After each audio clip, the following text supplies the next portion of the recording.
माझं नाव प्रभू गडदे आहे from second year. Actually माझे बाबा जे आहेत ते शेतकरी आहेत आणि माझी इथे येण्याची असं हे नाही आहे. माझे इथे येण्याचं सगळ्यात मोठं कारण असेल तर एन टी पाटील सर आहेत. सुरुवातीपासून ते बोलले होते मला की कारण बाबांनी त्यांना सर्व सांगितलं होतं की बाबा शेतकरी असं असं असते. तर सर बोलले होते तुझ्या शिक्षणामध्ये फर्स्ट इयर पासून तुझ्या लास्ट इयर डिग्री भेटेपर्यंत तुला कुठे जरी अडचण आली तर तिथे मी उभा राहील. आणि आजपर्यंत सर माझ्या पाठीमागे आहेत. जिथं प्रॉब्लेम आला तिथं सरांना सांगितला आणि सरांनी तिथे प्रॉब्लेम सॉल्व्ह केला. कशाचा असो, ते फीसचा असो, मॉड्यूलचा असो, काही पण असो. कारण ते बोलले होते. आणि माझे पप्पा बोलले अगोदरपासूनच हे होतं की बाबा डॉक्टर बनायचं हे बनायचं आहे. तर मग इंडियामध्ये नीट वगैरे दिली, थोडंसं 10 मार्क 5 मार्कांनी उगत होतं.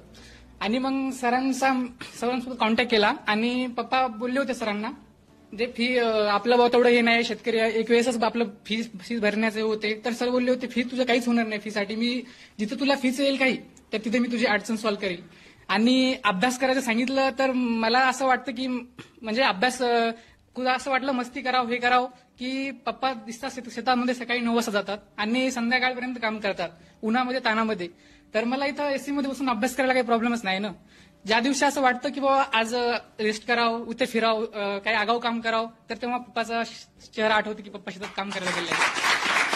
आणि मी निलेश पाटील सरांचं खरंच मनापासून खूप खूप थँक्यू आणि धन्यवाद त्यांचा की त्यांनी मला आजपर्यंत सपोर्ट केला. आणि माझ्या लाईफमध्ये जर मी डॉक्टर बनण्यासाठी आई बाबा सोडले आणि फॅमिली सोडली तर दुसरं कोणी असेल तर निलेश पाटील सर आहेत. Thank you sir.